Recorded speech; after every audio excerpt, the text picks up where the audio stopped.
അതിജീവിതയ്ക്ക് നീതി കിട്ടിയോ എന്ന ചോദ്യം കേരള സമൂഹം ഒന്നടങ്കം ചോദിച്ചുകൊണ്ടിരുന്നപ്പോഴാണ് അടൂർ പ്രകാശിന്റെ വാദങ്ങൾ വിവാദമായത്. നടൻ ദിലീപിനെ പിന്തുണയ്ക്കുന്ന ഒരു സമീപനം അടൂർ പ്രകാശിന്റെ ഭാഗത്ത് നിന്ന് തുടക്കത്തിലുണ്ടായി. അത് വിവാദമായപ്പോൾ ഇപ്പോൾ തിരുത്തേണ്ട സാഹചര്യം ഉണ്ടാകുന്നു. തെരഞ്ഞെടുപ്പ് ദിനത്തിലാണ്, ഒന്നാം ഘട്ട തെരഞ്ഞെടുപ്പ് ദിനത്തിലാണ് ഇത്തരം വിവാദ പ്രസ്താവന എന്ന് പറയുമ്പോൾ നടൻ ദിലീപ് ആലുവ സെന്റ് ഫ്രാൻസിസ് ഹയർ സെക്കൻഡറി സ്കൂളിൽ അല്പസമയത്തിനകം വോട്ട് രേഖപ്പെടുത്താൻ എത്തും എന്നതുകൂടി ഒന്ന് പ്രേക്ഷകരെ ഓർമ്മിപ്പിക്കുകയാണ്. അപ്പോൾ ആ ഘട്ടത്തിൽ നമുക്ക് ആ ദൃശ്യങ്ങളിലേക്ക് അടക്കം വരാം. അപ്പോൾ ദിലീപിന്റെ ഭാഗത്ത് നിന്ന് കൂടുതൽ പ്രതികരണങ്ങൾ ഉണ്ടാകുമോ എന്നതിൽ വ്യക്തതയില്ല. എന്ത് തന്നെയാണെങ്കിലും ഇപ്പോൾ വലിയ പ്രതിസന്ധിയിലായത് കോൺഗ്രസ് ആണ്. കോൺഗ്രസ് ആകട്ടെ ഇപ്പോൾ ഈ വിഷയത്തിൽ, അതായത് നടിക്കൊപ്പമാണോ അതിജീവിതയ്ക്കൊപ്പമാണോ എന്ന ചോദ്യത്തിന് അവിടെ ദിലീപിനൊപ്പമായിരുന്നു എന്ന ആ പ്രതികരണമാണ് വലിയ തോതിൽ വിവാദമായിട്ടുള്ളത്. എന്തായാലും സജിത്ത് സൂചിപ്പിച്ച ഒന്ന് എന്നത് ഇവിടെ സർക്കാരിൻ്റെ അന്വേഷണ സംഘമായിരുന്നു. ആ അന്വേഷണ സംഘമാണ് ഈ വിഷയം, അതായത് പ്രതിസ്ഥാനത്ത് 8ാം സ്ഥാനത്ത് ഗൂഢാലോചനയിലേക്ക് ദിലീപിനെ എത്തിച്ചു നിർത്തിയത്. പക്ഷേ അത് തെളിയിച്ചെടുക്കേണ്ട ഉത്തരവാദിത്വം ആ അന്വേഷണ സംഘത്തിനും പ്രോസിക്യൂഷനും ഉണ്ടായി. അതെങ്ങനെ പരാജയപ്പെട്ടു എന്ന് നമുക്ക് വരും ദിവസമേ അറിയാൻ സാധിക്കുമെങ്കിലും ആ ഒരു പ്രതിരോധമോ അല്ലെങ്കിൽ ആ ഒരു രാഷ്ട്രീയമോ ആയിരുന്നല്ലോ കോൺഗ്രസ് ഉയർത്തേണ്ടത്. അവിടെയാണ് കോൺഗ്രസ് പാളിപ്പോവുകയും മറുഭാഗത്ത് CPM-നും സർക്കാരിനും ഒരു ആയുധം ലഭിക്കുകയും ചെയ്തത്. സൈത്ത് അതിന്റെ വസ്തുത നോക്കൂ. ഈ നടി ആക്രമ കേസിന് അതിന് ഒരു യുവതിക്ക് അതല്ലെങ്കിൽ ഒരു അതിജീവിതയ്ക്ക് നൽകുന്ന നിയമപരമായ പിന്തുണ, ഒരു സമൂഹം നൽകുന്ന എല്ലാ അർത്ഥത്തിലുള്ള പിന്തുണ എന്നതിനുമപ്പുറം അതിനൊരു രാഷ്ട്രീയം കൂടിയുണ്ട്. നമ്മൾ ഈ കേസിൻ്റെ തുടക്കം മുതൽ മാധ്യമങ്ങളിലടക്കം ചർച്ച ചെയ്തതാണ്. കാരണം ദിലീപിന് പക്ഷം ചേരുന്ന ഒരു വിഭാഗവും മറുവശത്ത് അതിജീവിതയ്ക്ക് വേണ്ടി നിലകൊള്ളുന്ന ഒരു വിഭാഗവുമായി ഈ വിഷയത്തിലെ ചർച്ചകൾ പലപ്പോഴും മാറിപ്പോയിട്ടുണ്ട്. പക്ഷേ ഒരു കാര്യം വ്യക്തമാണ്, ഈ വിഷയത്തിൽ സർക്കാർ അതിജീവിതയ്ക്കൊപ്പം എന്ന നിലപാട് തന്നെയാണ് സ്വീകരിച്ചത്. ഒരുപക്ഷേ ദിലീപിൻ്റെ അറസ്റ്റ് പോലും ഇടതു സർക്കാരാണെങ്കിലേ ഈ അറസ്റ്റ് ഉണ്ടാകുമായിരുന്നുള്ളൂ എന്നൊരു പ്രതീതി, അതൊരു നേട്ടമായി ഇടതു കേന്ദ്രങ്ങൾ പൊതുവിൽ ഉയർത്തിക്കാട്ടിയിരുന്നു. അതുകൊണ്ട് ഈ കോടതി വിധിയിൽ അതിജീവിതയ്ക്ക് അല്ലെങ്കിൽ ദിലീപ് ശിക്ഷിക്കപ്പെടാതെ വരുന്ന കോടതി വിധി ഒരു തരത്തിലും സർക്കാർ അംഗീകരിക്കില്ല, അത് വ്യക്തമായിരുന്നു. അതാണ് സംഭവിച്ചത്. ഇവിടെ കോൺഗ്രസിന് ഉപയോഗിക്കാൻ കഴിയുന്ന ഒരു ആയുധം അതിജീവിതയ്ക്ക് ഒപ്പമെന്ന് പറയുന്ന സർക്കാർ അവർക്ക് നീതി കൊടുക്കുന്നതിന് നിലപാടെടുത്തില്ല. അതിൽ പ്രോസിക്യൂഷൻ്റെ പരാജയമുണ്ടായി. ഒരുപക്ഷേ ഈ കേസിൻ്റെ വിചാരണ വേളയിൽ ഉണ്ടായ ചില പാളിച്ചകളൊക്കെ അതിജീവിതയ്ക്കൊപ്പമുള്ള അഭിഭാഷകരൊക്കെ ചൂണ്ടിക്കാട്ടിയതാണ്. ഇക്കാര്യമൊക്കെ വേണമെങ്കിൽ കോൺഗ്രസ് ഉയർത്തിക്കാട്ടാമായിരുന്നു. പക്ഷേ അതിലേക്ക് ആ ആയുധം തിരഞ്ഞെടുക്കാൻ കോൺഗ്രസിന് പാളിപ്പോയി എന്ന് മാത്രമല്ല, ഇതിൽ കോൺഗ്രസ് പെട്ടുപോയി എന്നതാണ് ഇന്നത്തെ ഒരു ദിവസം സംഭവിച്ച കാര്യം. അതാണിപ്പോൾ അടൂർ പ്രകാശും ഒടുവിൽ കോൺഗ്രസിൻ്റെ തിരുത്തലും ഒടുവിൽ അടൂർ പ്രകാശിൻ്റെ തിരുത്തലുമായി വന്നുകൊണ്ടിരിക്കുന്നത്. യഥാർത്ഥത്തിൽ സർക്കാരിൻ്റെ അല്ലെ പ്രോസിക്യൂഷൻ വീഴ്ചയായതിനെ ഉയർത്തിക്കാട്ടി അത് ചർച്ചയാക്കാൻ എന്ന രാഷ്ട്രീയ സാധ്യത അത് കോൺഗ്രസ് നഷ്ടപ്പെടുത്തി എന്നതാണ് സംഭവിച്ച സാഹചര്യം. അതേസമയം അഭിലാഷ്, ഈ വിഷയത്തിലെ സർക്കാരിൻ്റെ നീക്കം വളരെ ചടുലമായിരുന്നു. കാരണം ഇന്നലെ ഇത് വന്നപ്പോൾ തന്നെ സാധാരണ രീതിയിൽ ഒരു അപ്പീൽ നീക്കത്തിന് ചില കൂടിയാലോചനകൾ ആവശ്യമാണ്, നിയമോപദേശം ആവശ്യമാണ്. പക്ഷേ സർക്കാർ ഇന്നലെ ഇത് ദിലീപിനെ ശിക്ഷിക്കപ്പെടുന്നില്ല എന്ന തീരുമാനം വന്നപ്പോൾ തന്നെ മന്ത്രിമാരുടെ അടക്കമുള്ള പെട്ടെന്ന് പ്രതികരണം, ഞങ്ങൾ അപ്പീൽ പോകുന്നു എന്ന പ്രതികരണമാണ് നൽകിയത്. ആ നീക്കത്തിന് പിന്നിൽ ഒരു രാഷ്ട്രീയം കൂടിയുണ്ട്. കാരണം തെരഞ്ഞെടുപ്പിലടക്കം പ്രതിഫലിക്കാൻ സാധ്യതയുള്ളതാണ് ഈ നടി അക്രമ കേസ്, അതിജീവിതയുമായി ബന്ധപ്പെട്ട കേസ്. അതുകൊണ്ട് കൂടിയാണ് അത്തരമൊരു നിലപാടെടുത്തത്. എന്തായാലും കോൺഗ്രസ് അവരുടെ ആയുധം കൈവിട്ട് കളഞ്ഞു, അതവർക്ക് തിരിച്ചടിച്ചു എന്നതാണ് നിലവിലെ അവസ്ഥ. തീർച്ചയായും. മാത്രവുമല്ല, സൈത്ത് സൂചിപ്പിക്കുന്ന പോലെ തന്നെ, അതായത് കോടതിയിൽ നിന്നൊരു തിരിച്ചടിയുണ്ടായ ഘട്ടത്തിൽ തന്നെ ആദ്യ പ്രതികരണങ്ങൾ പോലും നേതാക്കളുടെ ഭാഗത്തു നിന്നുണ്ടായത് അപ്പീൽ പോകും, അതിജീവിതയ്ക്ക് നീതി ഉറപ്പാക്കണമെന്നുള്ളതാണ്. ഒരു പക്ഷേ ഈ ഇത്തരം കേസുകളിലൊക്കെ സർക്കാർ ഈ പബ്ലിക് പ്രോസിക്യൂട്ടർമാരുമായും ഒക്കെ ആശയവിനിമയം നടത്തുന്നുണ്ടാകാം. അതിൻ്റെ ഒരു സൂചനകൾ, എന്താണ് സംഭവിക്കാൻ പോകുന്നത്, വിധിയുടെ സ്വഭാവം എന്തായിരിക്കുമെന്ന സൂചനകളൊക്കെ ഈ വാദം ഉന്നയിക്കുന്നവർക്ക് കൂടി അറിയാൻ സാധിക്കും. അതിലേറെ സജിത്ത് തുടരുക, എനിക്ക് കൗതുകകരമായി തോന്നിയത് ഇന്നത്തെ ദിനം എന്നത് വാർത്തകളിൽ നിറഞ്ഞു നിൽക്കുന്ന മറ്റൊന്നു കൂടിയുണ്ട്. അത് മറ്റൊന്നുമല്ല, ഈ കേരള അന്താരാഷ്ട്ര ചലച്ചിത്രമേളയുടെ സെലക്ഷൻ സ്ക്രീനിങ്ങിനിടെ ലൈംഗിക അതിക്രമം നടത്തി എന്ന പരാതിയിൽ സംവിധായകൻ PT കുഞ്ഞുമുഹമ്മദിന് എതിരെ കേസെടുത്തിട്ടുണ്ട് എന്നുള്ളതാണ്. PT കുഞ്ഞുമുഹമ്മദിന്റെ രാഷ്ട്രീയ പശ്ചാത്തലം പരിശോധിക്കുമ്പോൾ നമുക്കറിയാം. ഞാൻ ഈ വാർത്തയിലേക്ക് തന്നെയാണ് സജിത്തിലേക്ക് വരുന്നത്. അതിനു മുമ്പൊന്ന് വിശദാംശങ്ങൾ പങ്കുവച്ചു എന്നുള്ളതാണ്. അതായത് ഹോട്ടൽ മുറിയിൽ വെച്ച് PT കുഞ്ഞുമുഹമ്മദ് ലൈംഗിക അതിക്രമം നടത്തിയെന്നൊരു പരാതി അത് മുഖ്യമന്ത്രിക്കാണ് ലഭിച്ചത്. ആ മുഖ്യമന്ത്രിയുടെ പരാതിയുടെ അടിസ്ഥാനത്തിൽ, മുഖ്യമന്ത്രിക്ക് ലഭിച്ച പരാതിയുടെ അടിസ്ഥാനത്തിൽ പോലീസ് അന്വേഷണം നടത്തുമ്പോൾ പ്രാഥമികമായി ഇവരവിടെ ഒരുമിച്ചുണ്ടായിരുന്നു എന്ന് പോലീസിന് മനസ്സിലാക്കാൻ സാധിക്കുന്ന സാഹചര്യം ഉണ്ടാകുന്നു. ആരാണ് PT കുഞ്ഞുമുഹമ്മദ്? ഇടതുപക്ഷത്തിന്റെ MLA ആയിരുന്നു PT കുഞ്ഞുമുഹമ്മദ്. എക്കാലവും CPM-ന്റെ സഹയാത്രികനായിരുന്നു എന്നതാണ് എടുത്തു പറയേണ്ടത്. വളരെ പ്രധാനപ്പെട്ട പദവികളിലേക്ക് അടക്കം ഈ സിനിമാ മേഖലയുമായി ബന്ധപ്പെട്ട ചുമതലകൾ ഉൾപ്പെടെ PT കുഞ്ഞുമുഹമ്മദിന് വഹിക്കാൻ പറ്റുന്നത് ഇടതുപക്ഷ സഹയാത്രികൻ ആയിരുന്നതുകൊണ്ട് തന്നെയാണ്.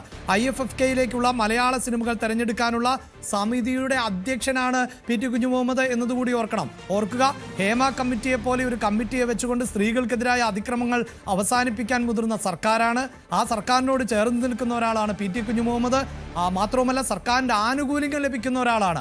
അങ്ങനെ ഒരാൾക്ക് നേരെ പരാതി ഉയരുന്നത് ചലച്ചിത്രമേളയുമായി ബന്ധപ്പെട്ടാണ്. അവിടെ പരാതിക്കാരിയായിട്ടുള്ളത് ഇതേ സിനിമാ മേഖലയുമായി ബന്ധപ്പെട്ട് നിൽക്കുന്ന ഒരു യുവതിയാണ്. പരാതി ലഭിച്ചത് മുഖ്യമന്ത്രിക്കാണ്. അപ്പോൾ അതിനെയാണല്ലോ സജിത്ത് ഇന്ന് ആയുധമാക്കാൻ പറ്റിയിരുന്ന ഒരു അവസരം കോൺഗ്രസിനുണ്ടായിരുന്നത്. അതിന്റെ സൂചന ഇന്ന് മുതിർന്ന നേതാവ് AK ആന്റണി നൽകുകയും ചെയ്തു. രാഹുൽ മാങ്കുട്ടവുമായി ബന്ധപ്പെട്ട ചോദ്യം ഉന്നയിച്ചപ്പോൾ AK ആന്റണി ഇന്നൊരു വാർത്ത പുറത്തു വന്നിട്ടുണ്ടല്ലോ എന്ന് ആവർത്തിച്ച് മാധ്യമങ്ങളോട് ചോദിച്ചു. ആ സമയത്ത് മാധ്യമങ്ങൾക്ക് മറുപടി നൽകേണ്ടി വന്നു. അദ്ദേഹം ഇടത് സഹയാത്രികൻ അല്ലെങ്കിൽ CPM-ന്റെ പാർട്ടി അംഗം എന്ന നിലയിൽ നമുക്ക് കാണാൻ പറ്റില്ലല്ലോ എന്നൊക്കെ. പക്ഷേ അവിടെ ആന്റണി പറഞ്ഞു വെച്ച അല്ലെങ്കിൽ ഇതിനൊരു പ്രതിരോധം തീർത്ത ആ പ്രതിരോധത്തെ ഏറ്റെടുക്കാൻ പറ്റുന്ന ഒരു ദിവസമായിരുന്നു കോൺഗ്രസിനെ സംബന്ധിച്ചിടത്തോളം. അതും കോൺഗ്രസ് നഷ്ടമാക്കിയെന്നല്ലേ മനസ്സിലാക്കേണ്ടത്. തീർച്ചയായിട്ടും അതിലെ പിഴവ് പറ്റിയിട്ടുണ്ട്. കാരണം ഇന്നലെ തന്നെ വന്ന വാർത്തയാണ്. അതുകൊണ്ട് തന്നെ ഒരു നടി ആക്രമിക്കപ്പെട്ട വിഷയത്തിലുള്ള ഒരു വാർത്ത, ആ വാർത്ത പുറത്തു വരുന്ന ദിവസം തന്നെ, അതിൻ്റെ കോടതി വിധി പുറത്തു വന്ന ദിവസം തന്നെ തിരുവനന്തപുരത്ത് നിന്നും മറ്റൊരു വാർത്ത വരികയാണ്. അതിൽ ഇടതാഭിമുഖ്യമുള്ള സിനിമാ മേഖലയുമായി ബന്ധപ്പെട്ട്, അതെ, സിനിമാ മേഖലയുമായി ബന്ധപ്പെട്ട് തന്നെ അതിൽ ഈ അദ്ദേഹത്തിൻ്റെ PT കുഞ്ഞുമുഹമ്മദിൻ്റെ ഇടതുപക്ഷ മേഖലയുമായുള്ള ബന്ധം അത് സ്വാഭാവികമായും ചർച്ചയാക്കിയാൽ തന്നെ കോൺഗ്രസിന് വലിയൊരു ആയുധമായിരുന്നു. ആയുധം അവർ ഉപയോഗിച്ചില്ല. അപ്പോൾ ഇതിൽ സ്വീകരിക്കേണ്ട തന്ത്രം മുഴുവൻ പിഴച്ചു എന്ന് തന്നെയാണ് സാഹചര്യം. ഇതിൻ്റെ സാധ്യത ഉപയോഗപ്പെടുത്താൻ കോൺഗ്രസിന് ഒരുപക്ഷെ കഴിഞ്ഞില്ല. കോൺഗ്രസ് യഥാർത്ഥത്തിൽ ഇത് മറ്റൊരു ഘട്ടത്തിലാണ് സർക്കാരിനെതിരെ നന്നായി ഉപയോഗിച്ചതിനെന്ന് തോന്നാം. പക്ഷേ ഈ സാഹചര്യം അത് തെരഞ്ഞെടുക്കുന്നതിൽ കോൺഗ്രസിന് പിഴവ് പറ്റി. നോക്കൂ, ഈ നടി ആക്രമിച്ച സംഭവത്തിൻ്റെ വിവാദങ്ങളിൽ അതിജീവിതയ്ക്കൊപ്പം അതല്ലെങ്കിൽ മറുവിഭാഗം ദിലീപിനെ ന്യായീകരിക്കുന്ന ഒരു വിഭാഗം, ഇങ്ങനെ രണ്ട് പക്ഷം സമൂഹ മാധ്യമങ്ങളിലടക്കം ഇതിൻ്റെ ഒരു പ്രതിഫലനം കാണാം. ദിലീപിനെ അനുകൂലിച്ച് നിൽക്കുന്നതിൽ ഒരു സംഘപരിവാർ അനുകൂല വിഭാഗമാണ് എന്ന് പോലും ആക്ഷേപം ഉയരുന്നുണ്ട് ഒരു ഘട്ടത്തിൽ. പക്ഷേ മറുവിഭാഗത്ത് അതിജീവിതയ്ക്കൊപ്പം ഇപ്പോഴും നിലപാടെടുക്കുന്ന ചിലരുണ്ട്. അവർക്ക് നീതി കിട്ടിയിട്ടില്ല. ദിലീപിനെതിരെ ഗൂഢാലോചന കുറ്റം തന്നെയുണ്ട്. അത് തെളിയിക്കണം. അതിൽ പ്രോസിക്യൂഷന്റെ തെളിവുണ്ടായിട്ടും അത് കോടതി പരിഗണിക്കാതെ പോയതാണ്. അവിടെയാണ് ജഡ്ജിയെ കുറ്റപ്പെടുന്നത്. ഇത്തരത്തിലുള്ള ചർച്ചകളൊക്കെ നടക്കുന്നുണ്ട്. ഈ ചർച്ചകൾക്കെല്ലാം അപ്പുറം ഒരു രാഷ്ട്രീയം കൂടിയുണ്ട്. കാരണം അതിജീവിതയ്ക്കൊപ്പമുള്ള നിലപാടെടുക്കുന്നതിൽ ഒരു രാഷ്ട്രീയമുണ്ട്. ആ രാഷ്ട്രീയ സാധ്യതയാണ് യഥാർത്ഥത്തിൽ കോൺഗ്രസ് ഉപയോഗിക്കാൻ ശ്രമിച്ചത്. പക്ഷേ അവർക്ക് പിഴച്ചുപോയത് പ്രോസിക്യൂഷന്റെ പിഴവുകൾ അതിലേക്ക് കൊണ്ടുവരാൻ കഴിയാതെ പോയതാണ്. സർക്കാരും പ്രതിപക്ഷവും അതിജീവിതയ്ക്കൊപ്പം എന്നൊരു പൊതു നിലപാട് അവരെടുത്തു. പക്ഷേ അതിൽ കോൺഗ്രസിനകത്ത് തന്നെ അഭിപ്രായ വ്യത്യാസമുണ്ടായി. അത് അടൂർ പ്രകാശ് അടക്കമുള്ളവർ പരസ്യമായി പറയുകയും ഒടുവിൽ തിരുത്തേണ്ടിയും വരുന്ന സാഹചര്യം. ഇതിനിടയിലാണ് അഭിലാഷ് സൂചിപ്പിച്ച തിരുവനന്തപുരത്തെ മറ്റൊരു കേസിൽ പരാതി ഉണ്ടാവുന്നത്. അത് പരാതി മാത്രമല്ല, പോലീസ് കേസെടുക്കുക പോലും ചെയ്തു. അപ്പോൾ അതുകൊണ്ട് ഉപയോഗിക്കാൻ കഴിഞ്ഞില്ല എന്ന ചോദ്യമാണ്. എന്തായാലും കോൺഗ്രസ് ആ വിഷയങ്ങളിലേക്കൊന്നും ഈ തെരഞ്ഞെടുപ്പ് ദിവസം അവർക്ക് അത് ഉന്നയിക്കാൻ കഴിഞ്ഞില്ല എന്നത് ഒരു രാഷ്ട്രീയ പിഴവ് തന്നെയാണ് എന്ന കാര്യത്തിൽ തർക്കമില്ല. യെസ്, അതാണ് കോൺഗ്രസിനെ സംബന്ധിച്ചിടത്തോളം ഇന്നത്തെ ദിവസം ഏറെ നിർണായകമാണ്. തദ്ദേശ തെരഞ്ഞെടുപ്പിൽ വോട്ടെടുപ്പ് നടന്നുകൊണ്ടിരിക്കുന്നു. അതോടൊപ്പം തന്നെ 7 ജില്ലകളിലെ കൊട്ടിക്കലാശം. അങ്ങനെയൊരു സമയത്ത് ആണ് കോൺഗ്രസിന്റെ ഭാഗത്ത് നിന്ന്, പ്രത്യേകിച്ച് അടൂർ പ്രകാശിന്റെ ഭാഗത്ത് നിന്ന് ഉണ്ടാകുന്ന ഒരു പ്രതികരണം വലിയ തോതിൽ ചർച്ച ചെയ്യപ്പെടുകയും അതിനെ CPIM ഉൾപ്പെടെ രാഷ്ട്രീയ ആയുധമാക്കി മാറ്റുകയും ചെയ്യുന്നത്. ഈ വിവാദങ്ങൾ ഇപ്പോൾ തുടരുന്നത് നടൻ ദിലീപ് കേസിൽ കുറ്റക്കാരനല്ല എന്ന് എറണാകുളം പ്രിൻസിപ്പൽ സെഷൻസ് കോടതി കണ്ടെത്തിയ പശ്ചാത്തലത്തിൽ ആണ്. നടിയെ ആക്രമിച്ച കേസിൽ നടൻ ദിലീപ് കുറ്റവിമുക്തനാകുമ്പോൾ ദിലീപിന്റെ സിനിമാ മേഖലയിലെ ഭാവി ഇനി എന്താകും? ദിലീപ് സിനിമാ മേഖലയിൽ കൂടുതൽ കരുത്തനാകുമോ? ആ വിഷയവും നമുക്ക് പരിശോധിച്ചു പോകേണ്ടതുണ്ട്. കാരണം സിനിമാ മേഖലയിൽ ദിലീപ് ശോഭിച്ചു നിൽക്കുന്ന ഒരു സമയത്തായിരുന്നു അദ്ദേഹത്തിന്റെ കരിയറിന് വലിയ തിരിച്ചടി സൃഷ്ടിച്ച ദിലീപ് തന്നെ പറഞ്ഞത് പ്രതിച്ഛായയെ നശിപ്പിക്കുക, ഇമേജ് നശിപ്പിക്കുക, തന്റെ കരിയർ ഇല്ലാതാക്കുക, അങ്ങനെ നടന്ന ഒരു ഗൂഢാലോചനയാണിത് എന്നാണ്. അത് ഗൂഢാലോചനയാണ് എങ്കിലും അല്ല എങ്കിലും ദിലീപ് എന്ന നടനെ സംബന്ധിച്ചിടത്തോളം ഒരു തിരിച്ചുവരവിന് തയ്യാറെടുക്കുകയാണോ എന്നതാണ് ഇനി അറിയേണ്ടത്. അവിടെ നിർണായകമാകാൻ പോകുന്നത് ചലച്ചിത്ര സംഘടനകളുടെ നിലപാട് തന്നെയാണ്. നമുക്കറിയാം, വളരെ പ്രധാനപ്പെട്ട ചലച്ചിത്ര സംഘടന എന്നത് താരസംഘടനയാണ്. ആ താരസംഘടനയിലടക്കം ദിലീപിനുണ്ടായിരുന്ന സ്വാധീനം ഇങ്ങനെയൊരു വിവാദമുണ്ടാകുന്ന പശ്ചാത്തലത്തിൽ താരസംഘടനയിൽ നിന്ന് അടക്കം പുറത്താക്കപ്പെടുന്ന സാഹചര്യമുണ്ടാകുന്നു. ഈ ചലച്ചിത്ര മേഖലയുമായി ബന്ധപ്പെട്ട് നിൽക്കുന്ന സംഘടനകളിൽ നിന്ന് ഒന്നുകിൽ പുറത്താക്കപ്പെടുകയോ അല്ലെങ്കിൽ സ്വയം പിന്മാറുകയോ ചെയ്യേണ്ട ഒരു സാഹചര്യം ദിലീപിനുണ്ടായി എന്നതാണ് എടുത്തു പറയേണ്ടത്. അവിടെ ദിലീപിൻ്റെ ചലച്ചിത്ര മേഖലയുമായി ബന്ധപ്പെട്ട വിവരങ്ങൾ പരിശോധിക്കുമ്പോൾ നമുക്ക് മനസ്സിലാക്കാൻ സാധിക്കും ദിലീപ് അംഗമായിരുന്നത് എന്നത് സമസ്ത മേഖലകളിലും ആയിരുന്നു.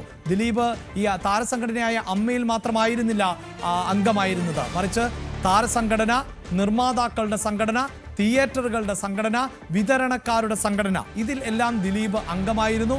ആ സംഘടനകളിലേക്ക് പ്രേക്ഷകർക്ക് കാണാൻ സാധിക്കും. ദിലീപ് അംഗമായിരുന്നതിൽ ഒന്ന് താരസംഘടനയാണ്, മറ്റൊന്ന് നിർമ്മാതാക്കളുടെ സംഘടന. ദിലീപ് സിനിമകൾ നിർമ്മിക്കുന്ന സാഹചര്യം ഉണ്ടാകുന്നു. മറ്റൊന്ന് വിതരണക്കാരുടെ ഇതാണ്, തിയേറ്റർ ഉടമകളുടെ സംഘടനയാണ്. അങ്ങനെ ഒരു സർവാധിപത്യം എന്നത് ദിലീപിന്റെ ഭാഗത്ത് നിന്ന് സിനിമാ മേഖലയിൽ ഉണ്ടാകുന്ന